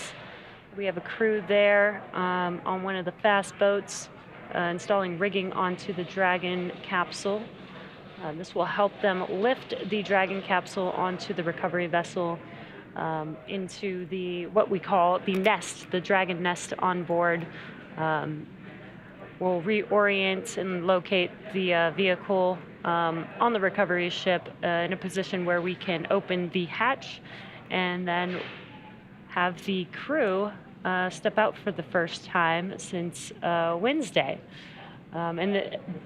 When they open the hatch, we will have a medical officer check on them first. It's pretty standard procedure to make sure, they have been out in space for 3 days. So we do want to make sure that the crew is okay. There will be a team there helping them every bit of the way to make sure that they are okay as they walk to the medical room on the recovery vessel.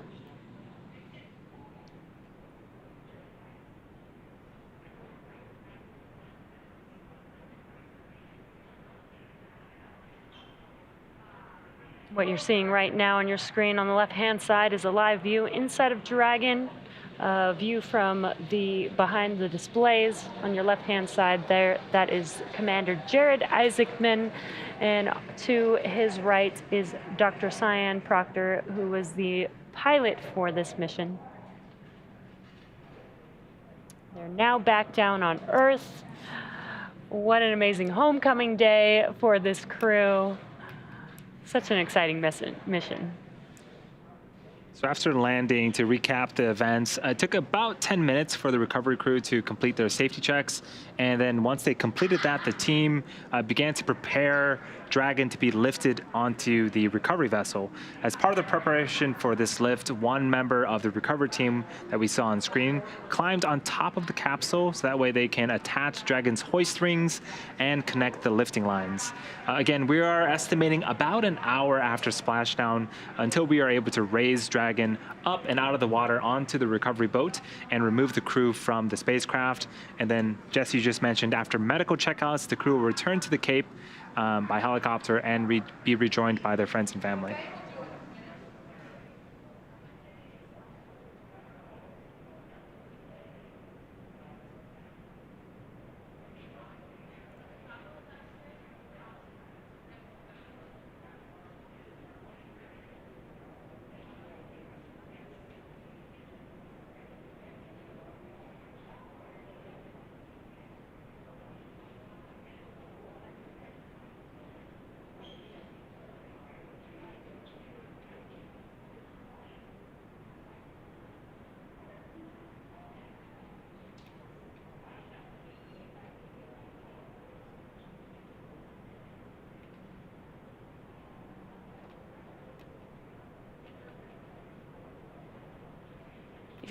If you're just now joining us, you are watching the Inspiration4 mission.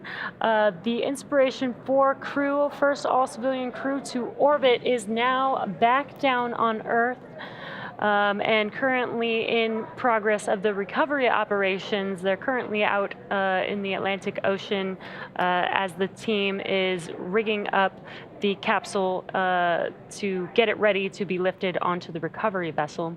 And what you're seeing on your left-hand screen is a live view of the crew inside of the vehicle at the moment.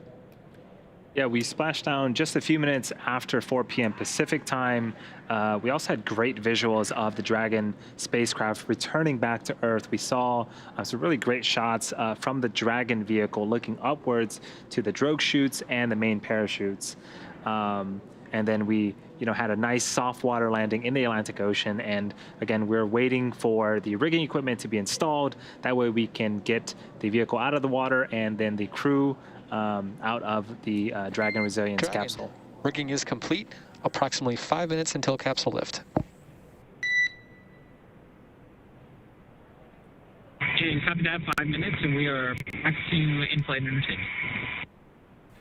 We copy in-flight entertainment.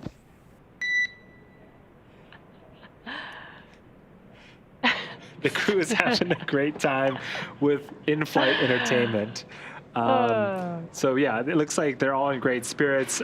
We have a really cool shot on the right-hand side of the screen. That is the back of Ghost Searcher, the main recovery vessel. Dragon is in the background, as well as some other supporting recovery vessel ships as well. Yeah, this is, again, pretty incredible to see where we are today with this mission, first all-civilian crew. And ironically, it's so much like they just went and flew on an airplane as they're watching movies, waiting to you know, deboard Yes. the spacecraft.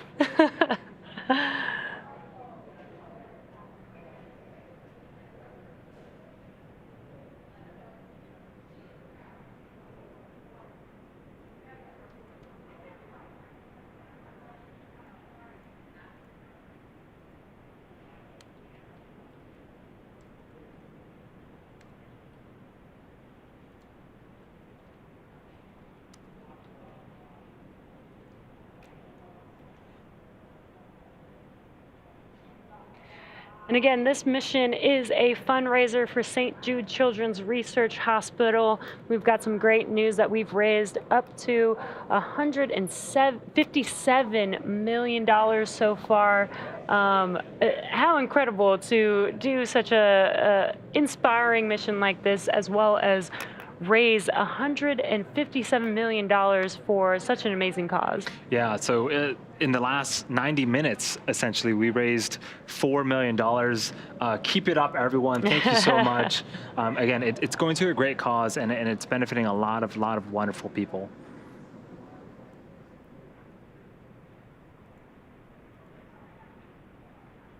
Again, currently in progress are recovery operations. So far, they've already inspected the capsule for safety before installing some rigging hardware. We got some comms that they will be ready for, that rigging setup is complete, and they will be lifting the vehicle in a few minutes here.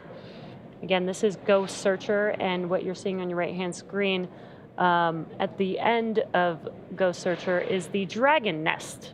It's basically the nest or stand that Dragon will be lifted onto and set into.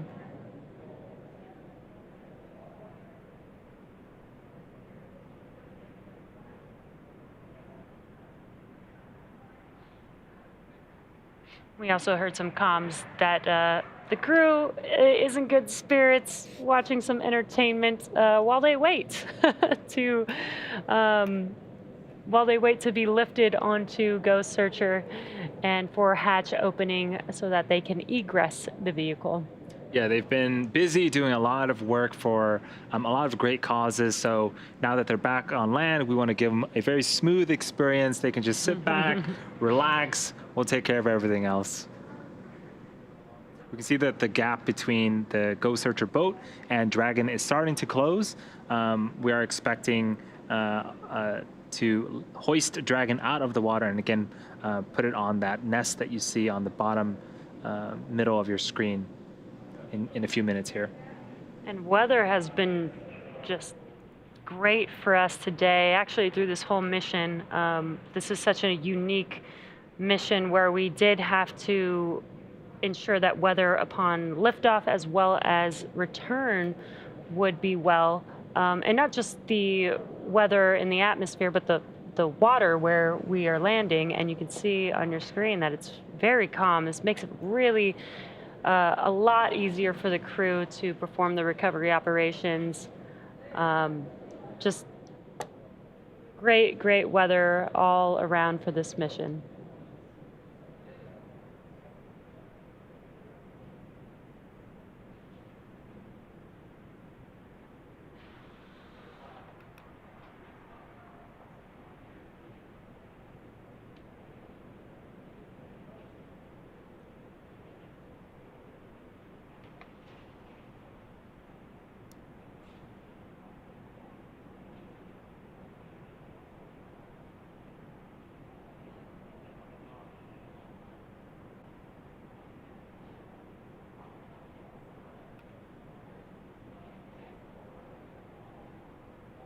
So we just saw the crew tossing a line to the other member of the recovery crew on the Dragon capsule itself. And so this last bit of distance, we want to make sure that it is nice and controlled for the Dragon vehicle to come on in and make its way up the recovery vessel. For safety purposes, the crew does remain strapped into their seats throughout this entire process. as they are going to be lifted onto the boat. And again, they will have the first person to check on them when the hatch opens will be a medical officer to ensure that they are safe and healthy before they start egressing the vehicle. And that'll be when they will be allowed to get out of their seats.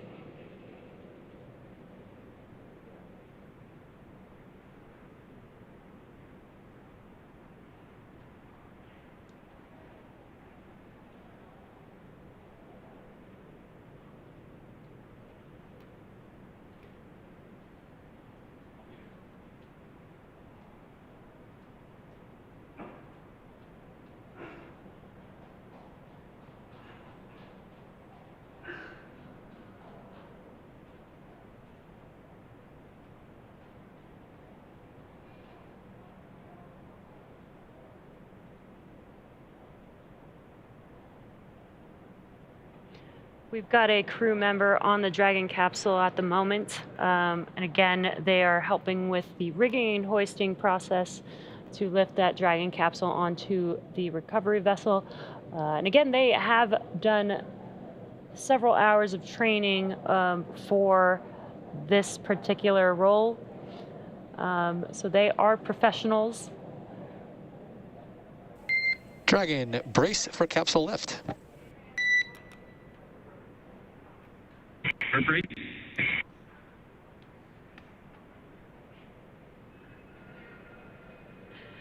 You heard some comms. They are getting ready to lift the Dragon capsule. You saw the last recovery crew member hop off of the Dragon capsule into the water and onto the fast boat there as they clear the way for lifting the Dragon capsule.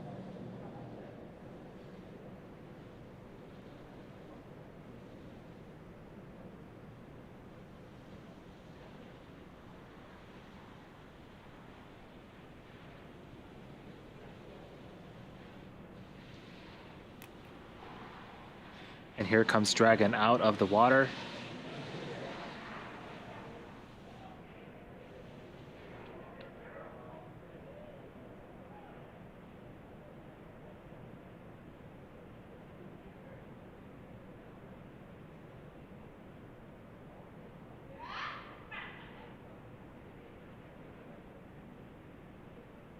Incredible. Dragon is being lifted onto the recovery vessel into the Dragon nest. That is what you see them setting the vehicle down on right there.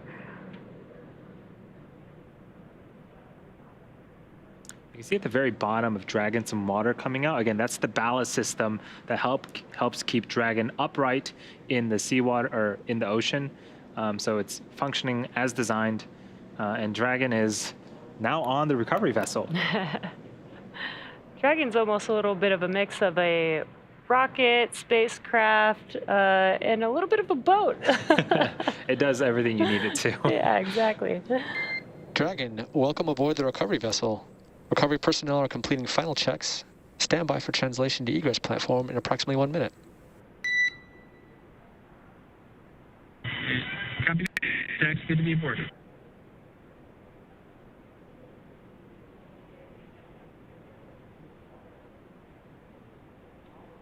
I see some fist pumps from Dr. Cyan as aboard the Dragon capsule right now. Next event coming up after the team does some safety checks is opening the side hatch. That's going to be very, very exciting. We're going to see the crew for the first time, and they're going to see Earth for the first time since 3 days ago. Well, they've seen Earth. They've seen Earth. But from space. Yes. They'll see Earth from Earth now. They'll become Earthlings again.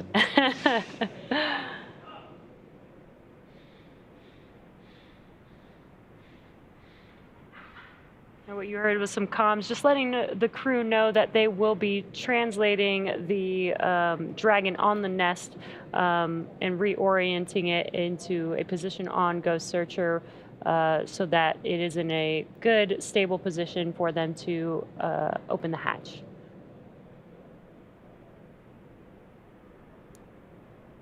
So while Dragon's top hatch houses the cupola. The astronauts will egress from Dragon's side hatch. That's what you see in the center of your screen, pending capsule orientation from the water. So before opening the hatch, the spacecraft has to equalize the cabin pressure with the outside environment. Once the hatch is open, that will be Jared, Haley, Cyan, and Chris's first breath of fresh Earth air since boarding Falcon 9 at the start of their mission on September 15th.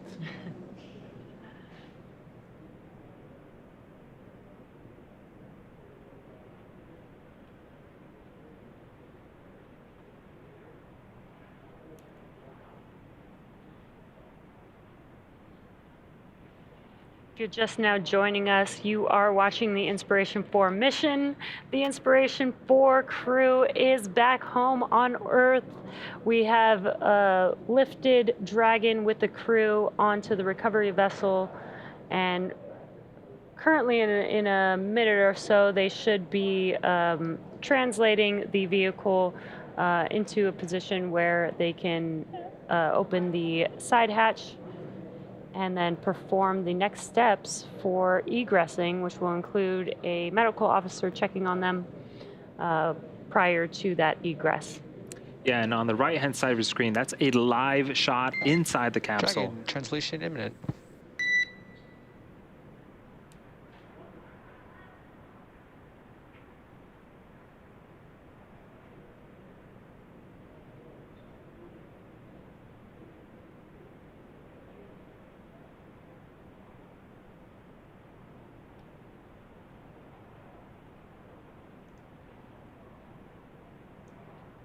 There it is. They are translating the vehicle to just under the helicopter pad on the vessel.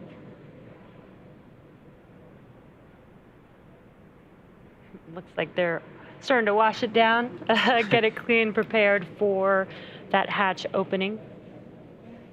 Yeah, this is essentially an egress or a platform for the crew members to exit. Dragon is quite large, and the side hatch is quite a bit a ways up, and so we want to make sure that when we open the side hatch, they can just comfortably get out. And what they have there is a ladder as they prep for hatch opening. There's a few things that they do have to do here for preparation before they open up that side hatch.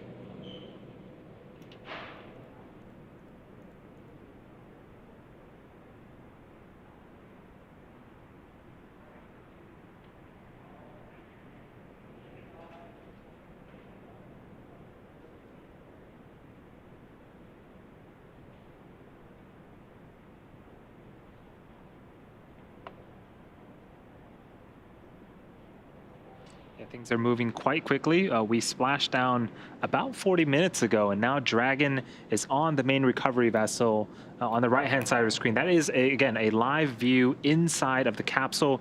You can't see their faces, but on the left-hand side of that shot, that's Jared Isaacman, the mission commander. To his right is Dr. Cyan Proctor, the mission pilot. To Dr. Cyan's right is Chris Zembrowski, the mission specialist, and to Jared Isaacman's left is Haley Arsenault, the medical officer of the mission. And I'm sure they're all excited to come back to Earth and probably still enjoying some in-flight entertainment, as Jared called it. Yeah, what a crew for this mission. Just such incredible individuals, raising money for St. Jude Children's Research Hospital, doing science experiments while out in orbit, let alone just being the first all-civilian crew to go to orbit. It's just been so inspirational, and I can't wait to see them egress the vehicle shortly here. Yeah, it's definitely going to be a very, very exciting time. Yeah, all the science that they've done, all of that data is going to be available essentially to the public. And so, you know, all the experiments that they've done is definitely going to benefit a larger populace than just this specific mission. Right, and so far, this mission has raised up to $157 million for St. Jude Children's Research Hospital, which is incredible. That's going to save a lot of children's lives.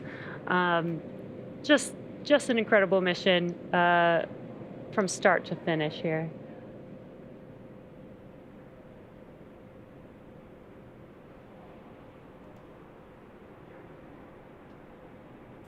Dragon, stand by for side hatch opening and egress.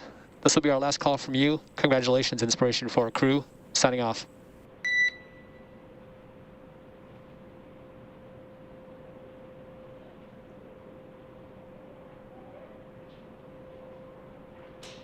Great comms.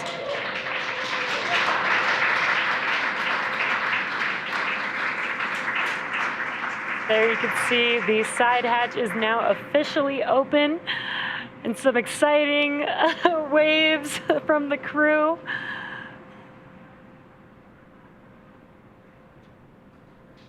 Now they are putting on some protection along the hatch door for while they egress the vehicle here.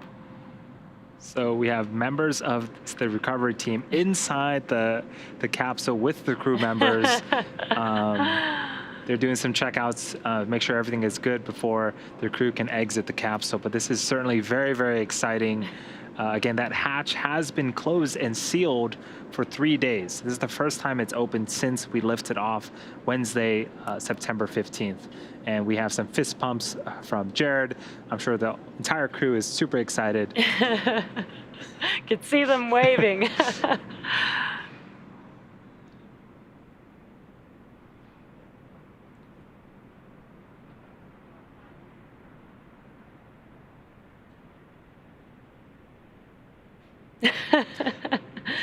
Lots of excitement from the crew as they're getting ready to egress the Dragon spacecraft.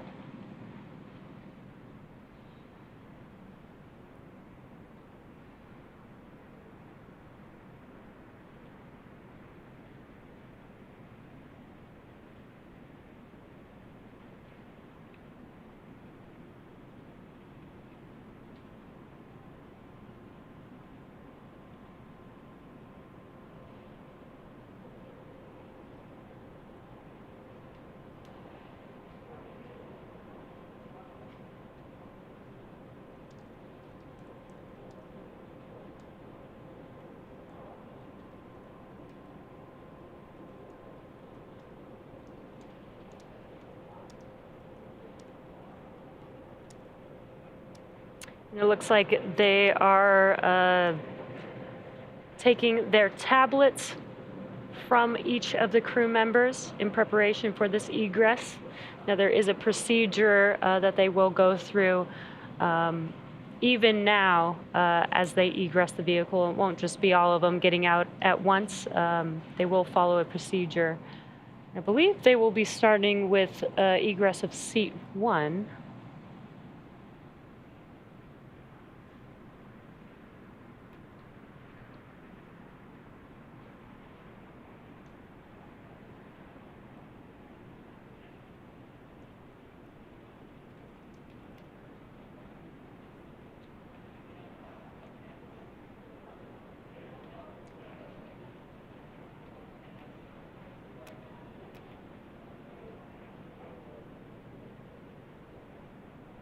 If you're just now joining us, you are tuned into the Inspiration4 all-civilian mission to orbit with the Inspiration4 crew back home on Earth, getting ready to egress the Dragon vehicle here shortly.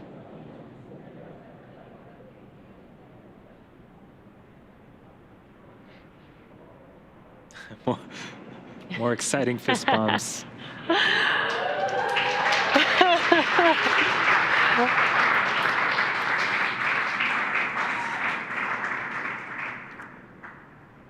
And this is such a great shot. How incredible. Some hearts. Love it. Again, that was the crew members of Inspiration4 as excited as ever. They are back on Earth on the recovery vessel, just waiting to exit the Dragon spacecraft.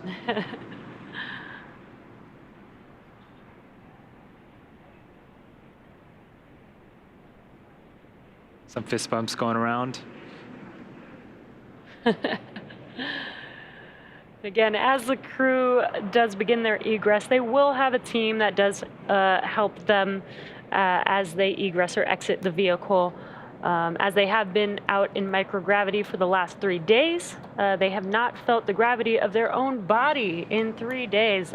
So this is very standard procedure to have some support and help as they egress the vehicle.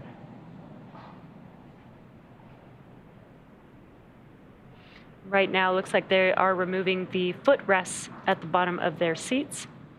This will give them some space as they exit.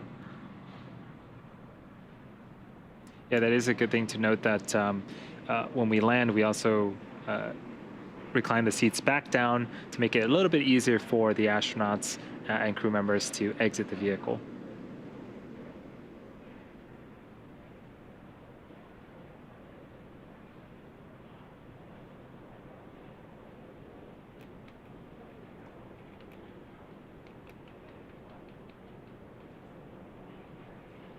And it looks like we have our first crew member, Haley Arsenault, egressing the vehicle.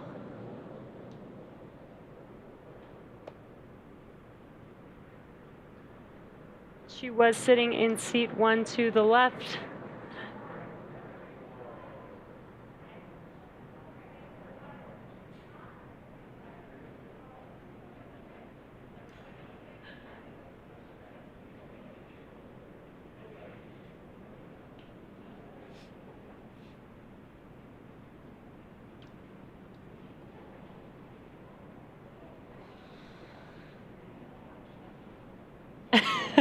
She looks very excited, even if we're just looking at the backside of her SpaceX spacesuit helmet.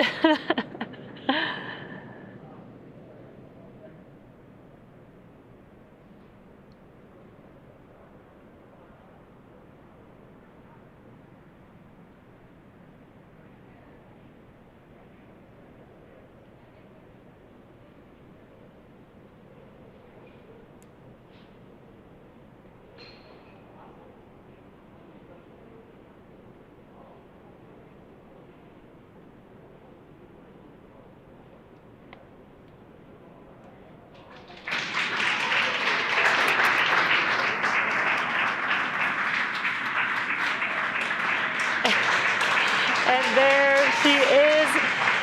Medical Officer Haley Arsenault has now egressed the vehicle, the first of the Inspiration4 crew, and so very excited. Lots of waves, thumbs up. Thumbs up.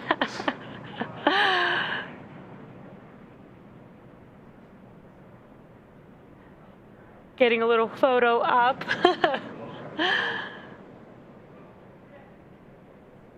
And it looks like up next is Dr. Cyan Proctor.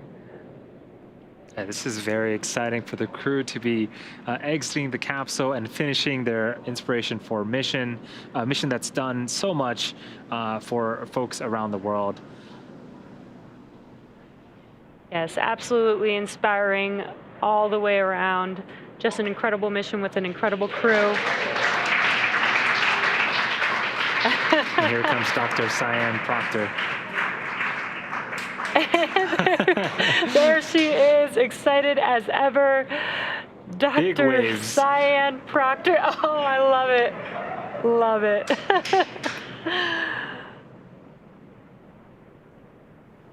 Just strutting on down. I know, no problem at all.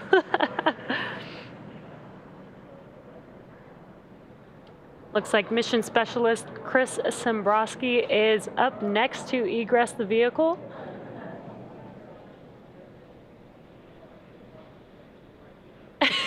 Looks like some dancing there.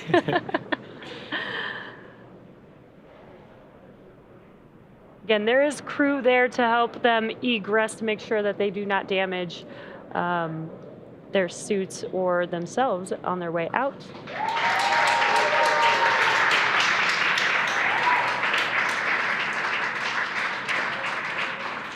And that is Chris Dombrowski, again, the mission specialist.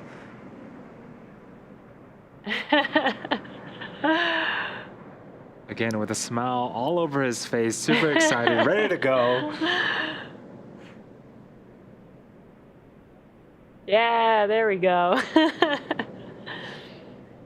Last but not least, we have Commander Jared Isaacman getting ready to egress the vehicle as well. The final fourth Inspiration4 crew member of the first all-civilian crew mission to orbit. And what a way to close it out. He was really the person with the vision. There he is.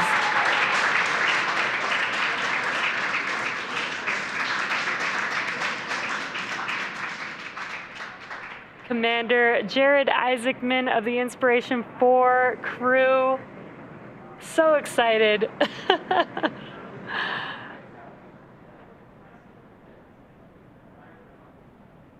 Some handshakes and hugs all around. Amazing.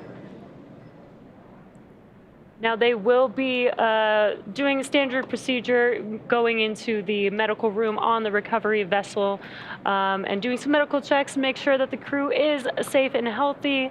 And then they will hop on a helicopter and head back to Florida.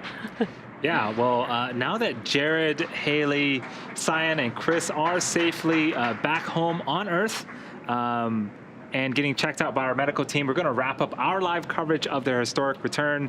We started this day about 2 hours ago. We had successful trunk separation. We completed a deorbit burn, closed the nose cone. We got through that blackout period of communications. Both sets of chutes deployed, awesome. And the crew splashdown, we hoisted them up, and they have just exited the vehicle. Next up, they will catch a helicopter ride back to shore where they will be rejoined by their families. So welcome back to the Inspiration4 crew. It has been an honor and a privilege to share their journey with all of you as we continue this new era in human spaceflight. Yes, for updates, check out our social media. Also, be sure to donate to St. Jude. There's a donation button if you're watching on YouTube on the right-hand side of your screen. The Netflix documentary is coming out with its 5th and final episode here shortly as well, and that will conclude liftoff and splashdown return of the Inspiration4 mission. Again, thank you to everyone that has joined us so far, and thank you everyone for following along. We'll see you next time.